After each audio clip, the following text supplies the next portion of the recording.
Una sola palabra y ¡boom! La iglesia más poderosa del mundo se partió en dos. Durante siglos, los cristianos de Oriente y Occidente compartían la misma fe. Pero bastó una mínima modificación en una oración para encender una bomba teológica que acabaría en excomuniones, guerras y 1000 años de división.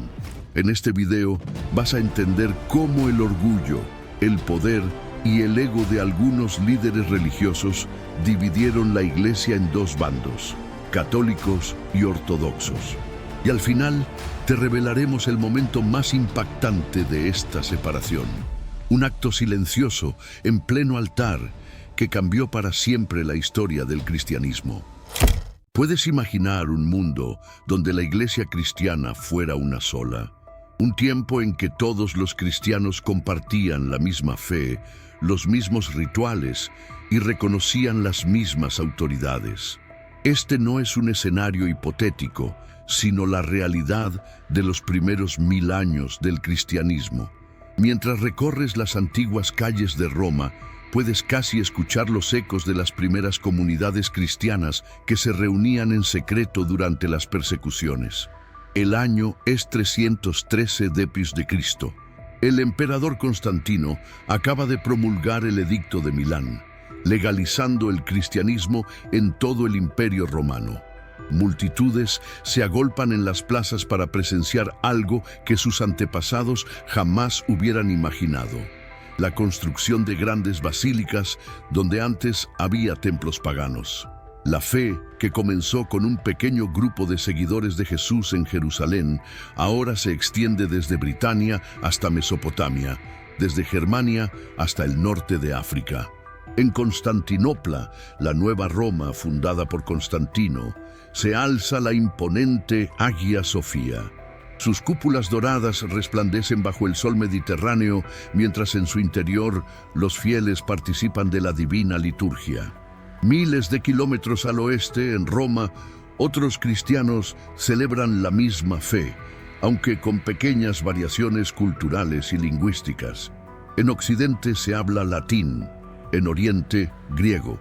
Sin embargo, todos se reconocen como parte de la misma Iglesia universal. La unidad de esta iglesia primitiva se consolidaba a través de los concilios ecuménicos, donde obispos de todas las regiones se reunían para resolver disputas teológicas y definir la doctrina. Imagina el concilio de Nicea en 325.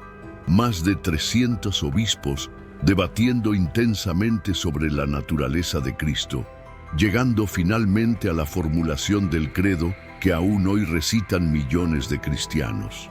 Esta era una iglesia que, a pesar de su diversidad geográfica y cultural, mantenía una profunda unidad en lo esencial. Los 5 patriarcados, Roma, Constantinopla, Alejandría, Antioquía y Jerusalén, funcionaban como pilares de esta iglesia unificada. El obispo de Roma, conocido como el Papa, gozaba de un primado de honor, pero las decisiones importantes se tomaban colectivamente. Nadie hubiera imaginado entonces que esta hermandad cristiana, forjada en siglos de persecución y consolidada con el apoyo imperial, un día se fracturaría en una división que perduraría por milenios. Como un matrimonio que comienza a experimentar tensiones sutiles, la unidad de la Iglesia empezó a mostrar sus primeras grietas mucho antes de la ruptura definitiva. El año 451 marca un momento crucial: el Concilio de Calcedonia. En un salón abarrotado, obispos orientales y occidentales debaten acaloradamente sobre un tema que para el cristiano moderno podría parecer abstracto, pero que entonces era vital: ¿cómo entender la relación entre la naturaleza humana y divina de Cristo? Cristo es completamente Dios y completamente hombre, sin confusión ni separación, declaran los defensores de lo que se convertiría en la posición ortodoxa. Pero no todos están de acuerdo. Grupos como los nestorianos y los monofisitas se separan, formando las primeras escisiones significativas dentro del cristianismo.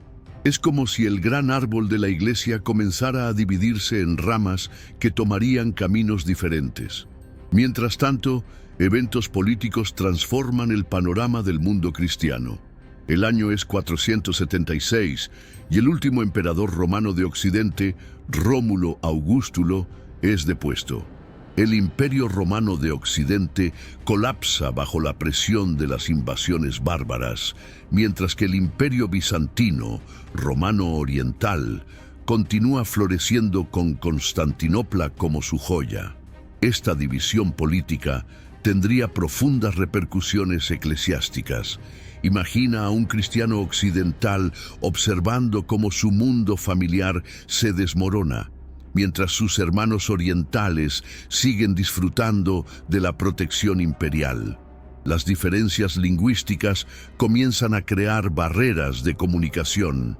En Roma, los teólogos escriben en latín, una lengua cada vez menos comprendida en Oriente. En Constantinopla, Alejandría y Antioquía, el griego domina el discurso teológico, resultando inaccesible para muchos occidentales. Hablan de la misma fe, pero ya no hablan el mismo idioma, observaría siglos después un historiador. Esta barrera lingüística no era solo un problema práctico, sino que comenzaba a generar diferentes formas de pensar y expresar la teología. Las culturas también divergen. En Occidente surge una mentalidad más legal y práctica, influenciada por el legado del derecho romano. En Oriente prevalece un enfoque más místico y filosófico, enraizado en el pensamiento griego. Estas diferencias culturales se manifiestan en la liturgia, en la espiritualidad y en la estructura eclesiástica.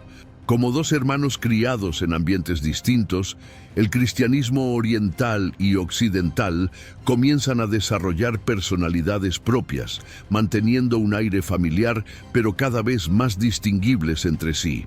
Imagina una familia unida por generaciones que de repente enfrenta una disputa por una palabra añadida a su testamento familiar.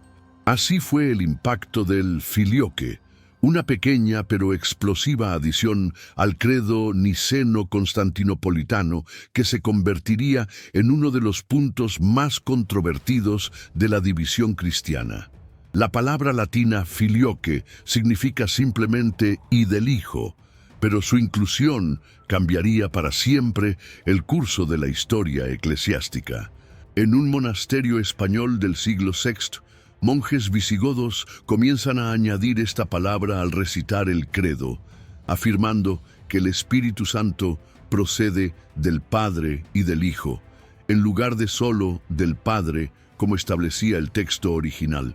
Lo hacen para combatir herejías locales, sin imaginar las consecuencias de esta modificación. Gradualmente, esta práctica se extiende por todo el Occidente, hasta llegar a la corte de Carlomagno en el siglo IX, donde encuentra un fuerte apoyo. Han alterado el credo sagrado establecido por los concilios ecuménicos, exclaman alarmados los teólogos bizantinos al enterarse. Para ellos, cambiar unilateralmente un texto aprobado por los concilios universales constituye una grave ofensa. El patriarca Focio de Constantinopla escribe apasionadas cartas denunciando esta innovación occidental. No es solo una cuestión de palabras, argumenta, sino de cómo entendemos a Dios mismo. Para los orientales, el filioque amenaza con subordinar al Espíritu Santo y comprometer la monarquía del Padre como única fuente divina. Curiosamente, el Papa León III, 795-816, aunque aceptaba la doctrina del filioque, rechazó inicialmente su inclusión en el credo. Mandó grabar el texto original sin la adición en placas de plata que se exhibieron en San Pedro. Podemos imaginar al Papa, consciente de las tensiones que esta controversia estaba generando, intentando mantener la paz eclesiástica. Sin embargo, la presión política y teológica era intensa y eventualmente Roma cedería, adoptando oficialmente el filioque en el siglo XI, justo cuando las tensiones entre Oriente y Occidente llegaban a su punto crítico.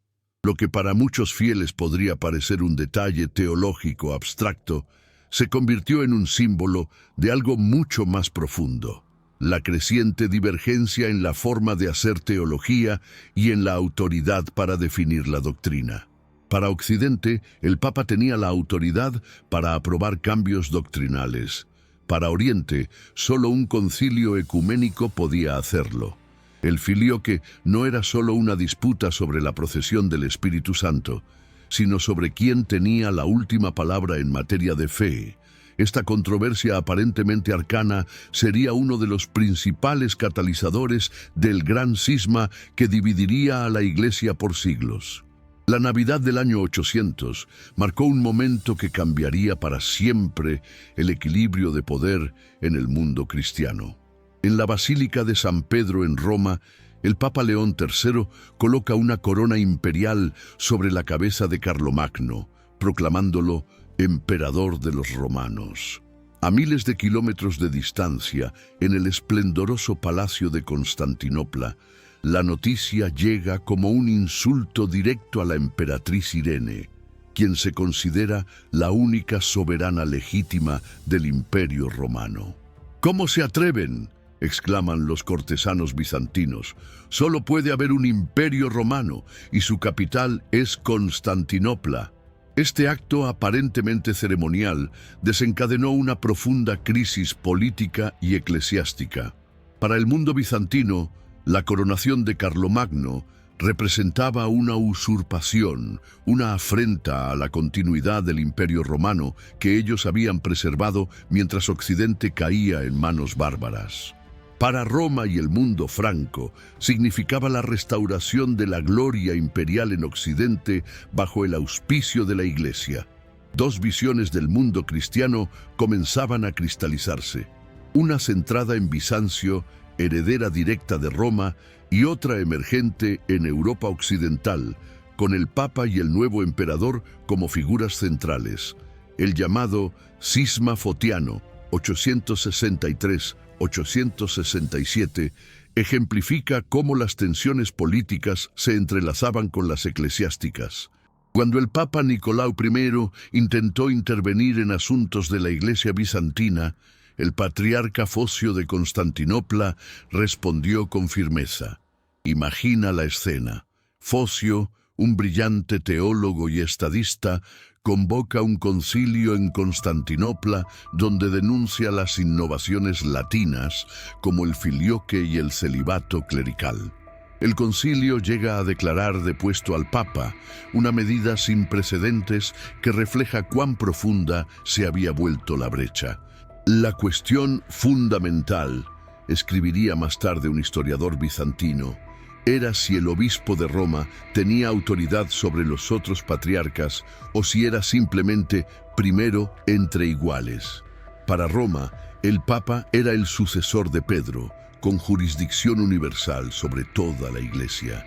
Para Constantinopla, el Papa tenía un primado de honor, pero las decisiones importantes debían tomarse colegialmente. Esta divergencia sobre la autoridad eclesiástica se convirtió en el núcleo del conflicto, intensificada por intereses políticos de ambos lados. Las rivalidades imperiales jugaron un papel crucial en este distanciamiento. Los emperadores bizantinos veían con recelo la creciente alianza entre el papado y los gobernantes francos y germánicos. Por su parte, los papas, amenazados por los lombardos y otros poderes locales en Italia, buscaban protección en los nuevos reinos occidentales, alejándose gradualmente de la órbita bizantina. La Iglesia, que había sido un puente entre Oriente y Occidente, se convertía cada vez más en un campo de batalla donde se dirimían las ambiciones imperiales y las luchas por la supremacía religiosa. El sol se filtra a través de los vitrales de la majestuosa Hagia Sofía en Constantinopla en una mañana de verano de 1054. Los fieles se reúnen para la divina liturgia, sin imaginar que están a punto de presenciar uno de los momentos más dramáticos de la historia del cristianismo. De repente, las puertas se abren de par en par. El cardenal Humberto de Silva Candida, legado papal, Avanza por la nave central con paso firme, seguido por sus acompañantes. El patriarca Miguel Cerulario observa con expresión tensa desde el santuario. En un gesto calculado para causar el máximo impacto, Humberto deposita sobre el altar mayor, durante la preparación para la Eucaristía, un documento sellado. Es una bula de excomunión contra el patriarca y sus seguidores. Por la autoridad de la Santa e Indivisible Trinidad y de la Sede Apostólica, declara en voz alta antes de retirarse: declaramos anatema contra Miguel Cerulario y todos los que le siguen en sus errores. Un silencio sepulcral invade el templo, seguido por murmullos de indignación que se propagan como fuego entre los presentes. La respuesta no se hace esperar. Días después, un sínodo convocado por Cerulario excomulga a Humberto y a los otros legados papales. El patriarca, en un acto cargado de simbolismo, ordena que la bula de excomunión sea quemada públicamente. Las campanas de las iglesias de Constantinopla doblan solemnemente, como anunciando el fin de una era y el comienzo de otra marcada por la división. Aunque técnicamente las excomuniones solo afectaban a los individuos directamente nombrados, en la práctica se interpretaron como una ruptura entre las iglesias de Roma y Constantinopla. Lo que hace este momento particularmente trágico es que se basó, en parte, en malentendidos. El Papa León IX, quien había autorizado la misión de Humberto, había fallecido antes de que el cardenal llegara a Constantinopla, dejando dudas sobre la validez de sus acciones. Además, las acusaciones mutuas incluían prácticas que, en muchos casos, representaban simplemente diferentes tradiciones litúrgicas válidas. Como dos viejos amigos que, después de años de pequeños roces, finalmente rompen su amistad por un malentendido que ninguno se molesta en aclarar. El impacto inmediato del cisma fue limitado para la mayoría de los cristianos comunes. En las aldeas de Grecia o Italia, los fieles continuaron sus vidas religiosas como siempre, sin comprender plenamente la magnitud de lo ocurrido en las altas esferas eclesiásticas. Sin embargo, con el tiempo la división se profundizaría, alimentada por diferencias culturales, políticas y teológicas que habían estado fermentando durante siglos. Lo que comenzó como una grieta en la estructura de la Iglesia se convertiría en un abismo que, hasta hoy, separa dos grandes tradiciones cristianas con un origen común. Entra en una iglesia católica en Roma y luego en una ortodoxa en Atenas, y aunque ambas son cristianas, experimentarás dos mundos diferentes. En la Iglesia Católica, estatuas tridimensionales de santos te observan desde sus pedestales, mientras el sonido del órgano acompaña el canto gregoriano. El sacerdote, célibe y afeitado, consagra un panásimo sin levadura. Crucifijos detallados muestran el sufrimiento de Cristo con realismo anatómico. Cruza ahora el umbral de una iglesia ortodoxa. Te reciben iconos bidimensionales con figuras estilizadas sobre fondos dorados, que según la teología ortodoxa son ventanas al cielo. No hay instrumentos musicales. En su lugar, voces humanas entonan cantos polifónicos que parecen flotar en el espacio. El sacerdote, posiblemente con barba y casado, consagra pan fermentado. Un iconostasio, muro de iconos, separa el santuario del resto de la iglesia, simbolizando la distinción entre lo celestial y lo terreno. Estas diferencias visuales y sensoriales reflejan divergencias teológicas más profundas. Para la Iglesia ortodoxa, los iconos no son meras decoraciones, sino manifestaciones de la encarnación. Dios se hizo visible en Cristo, por lo que puede ser representado. Los ortodoxos evitan las estatuas por considerarlas demasiado naturalistas y cercanas a la idolatría pagana. Los católicos, en cambio, ven en las estatuas una expresión artística válida de la fe, continuando la tradición escultórica romana. Las diferencias doctrinales también se fueron acumulando con el tiempo. El concepto del purgatorio, desarrollado en Occidente durante la Edad Media, fue rechazado por los ortodoxos como una innovación sin base en la escritura o la tradición primitiva. ¿Dónde está el purgatorio en los escritos de los padres de la Iglesia?, preguntaban los teólogos orientales. Para ellos existía un estado intermedio después de la muerte, pero no como un tercer lugar distinto del cielo y el infierno. La comprensión de la autoridad eclesiástica constituye quizás la diferencia más fundamental. Para los católicos, el Papa es el sucesor directo de San Pedro, con jurisdicción universal sobre toda la Iglesia. Tú eres Pedro, y sobre esta piedra edificaré mi Iglesia, citan como base bíblica de esta creencia. Para los ortodoxos, aunque el obispo de Roma merece un primado de honor como primero entre iguales, la autoridad suprema reside en los concilios ecuménicos donde todos los obispos participan. Esta divergencia sobre la autoridad se refleja incluso en la arquitectura. Las catedrales católicas, con sus altas agujas apuntando al cielo, simbolizan la estructura jerárquica vertical, mientras que las iglesias ortodoxas, con sus cúpulas que representan el cielo descendiendo a la tierra, reflejan una visión más comunitaria y mística. Con el paso de los siglos, estas diferencias, que inicialmente podrían haberse resuelto mediante el diálogo, se solidificaron en tradiciones distintas, cada una convencida de su fidelidad a la fe apostólica original. Como dos ríos que nacen de la misma fuente, pero siguen cauces diferentes, las iglesias católica y ortodoxa desarrollaron espiritualidades y expresiones teológicas que, aunque comparten raíces comunes, presentan identidades propias y claramente distinguibles. Las campanas de alarma resuenan por las calles de Constantinopla en abril de 1204. No es un ataque musulmán el que amenaza la ciudad milenaria, sino un ejército de cruzados cristianos. Bajo estandartes con cruces, guerreros occidentales escalan las murallas de la que entonces era la mayor ciudad cristiana del mundo. Lo que sigue es una de las mayores tragedias en la historia del cristianismo. La Cuarta Cruzada, desviada de su objetivo original en Tierra Santa, saquea brutalmente Constantinopla durante 3 días. Los francos no respetaron ni siquiera lo más sagrado, escribe con horror un cronista bizantino. Desmontaron los iconos enjollados, profanaron los altares y se llevaron reliquias sagradas que habían sido veneradas por generaciones.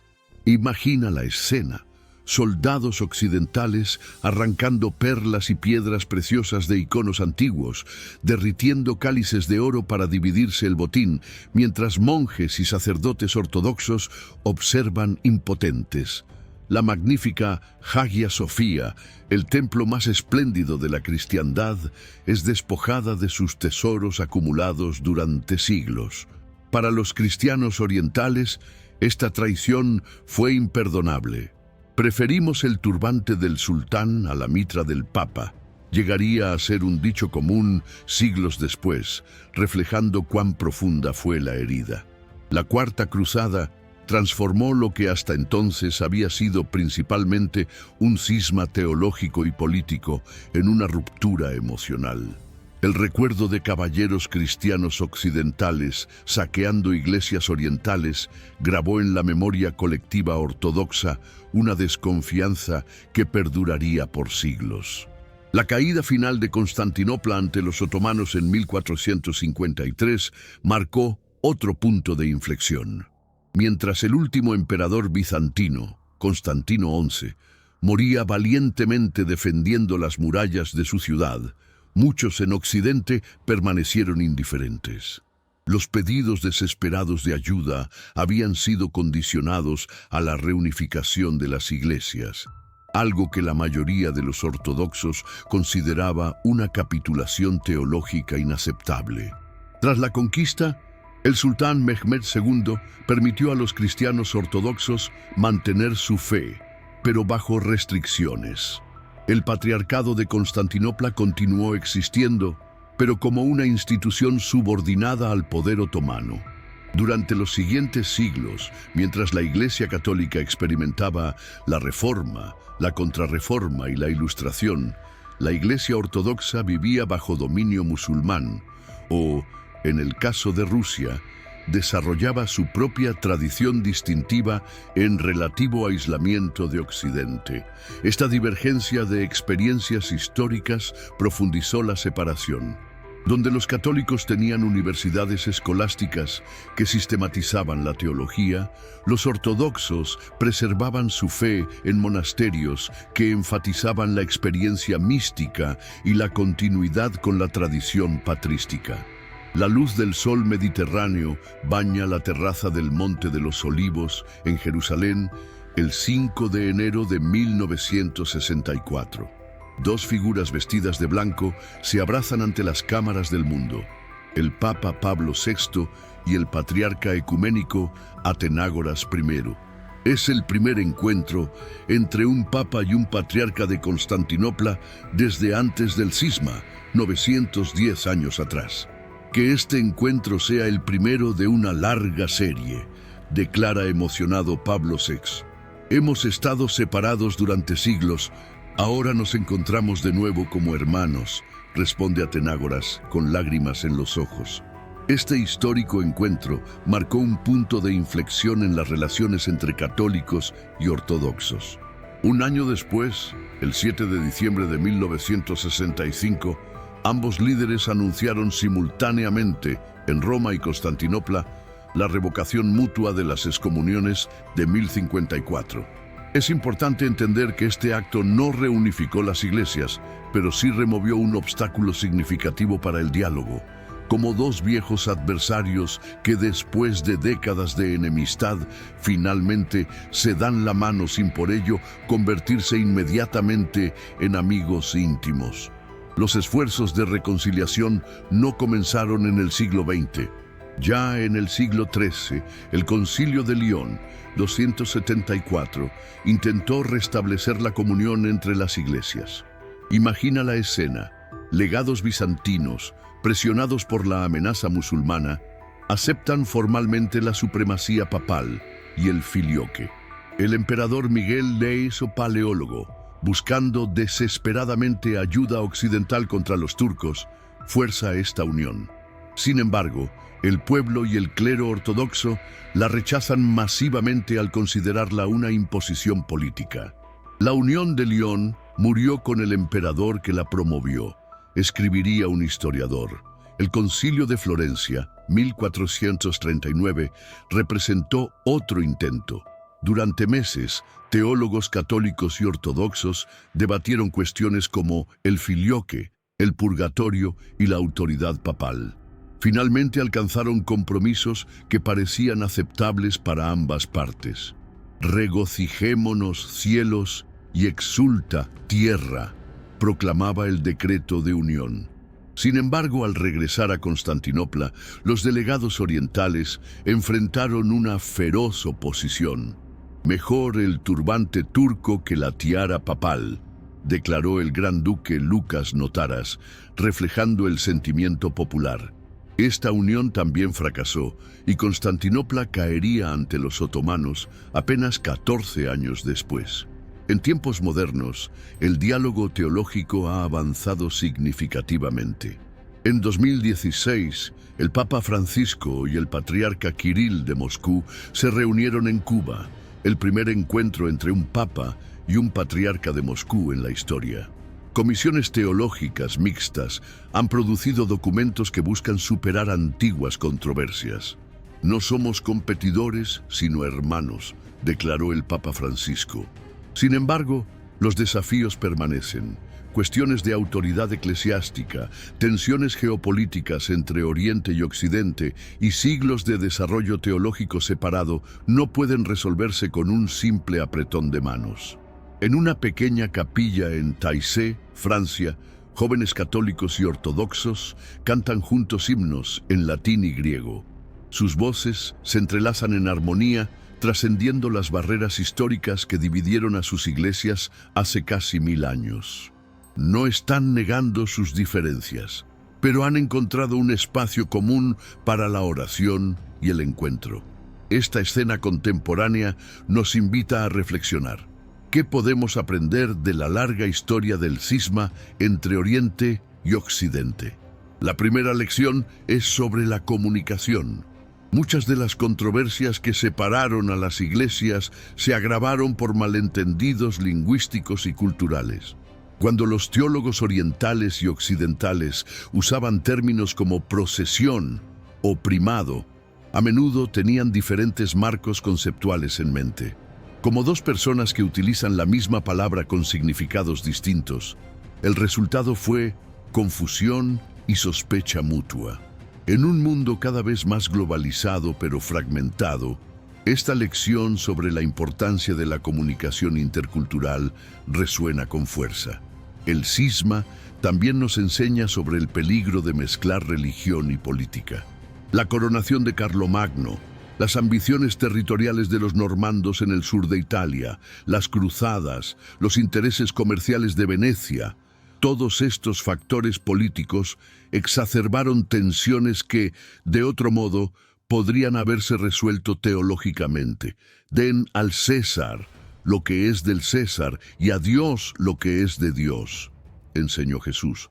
Pero a lo largo de la historia, esta distinción a menudo se ha desdibujado con consecuencias devastadoras para la unidad cristiana.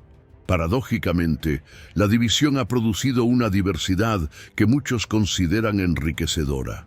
La espiritualidad mística oriental y el racionalismo occidental, la tradición iconográfica bizantina y el arte renacentista católico, la teología apofática ortodoxa y la escolástica latina representan diferentes caminos para acercarse al mismo misterio divino. Como distintos instrumentos en una orquesta, cada tradición aporta su voz única a la sinfonía cristiana. La división fue trágica, reflexiona un teólogo contemporáneo, pero no podemos negar que ha permitido el desarrollo de expresiones culturales y espirituales que han enriquecido enormemente el patrimonio cristiano. ¿Qué nos depara el futuro? El camino hacia la unidad visible entre católicos y ortodoxos sigue siendo largo y complejo. Sin embargo, el diálogo ha avanzado más en los últimos 60 años que en los 900 anteriores. Los teólogos hablan ahora de unidad en la diversidad y diversidad reconciliada, reconociendo que la comunión no significa uniformidad. Como dijo el patriarca Atenágoras, la unidad no se creará mediante argumentos y debates teológicos. Se logrará cuando caminemos juntos por el mismo camino. El gran cisma, con toda su tragedia histórica, nos invita a una reflexión profunda sobre nuestra humanidad común. Nos recuerda que incluso las tradiciones religiosas más venerables están encarnadas en seres humanos falibles, influenciados por sus contextos culturales y políticos. Pero también nos muestra la persistencia del anhelo por la unidad y la reconciliación. Como cristianos o como observadores de la historia, el cisma nos enseña que las divisiones más profundas pueden comenzar con pequeñas grietas, pero también que el diálogo paciente y el respeto mutuo pueden construir puentes sobre los abismos más anchos.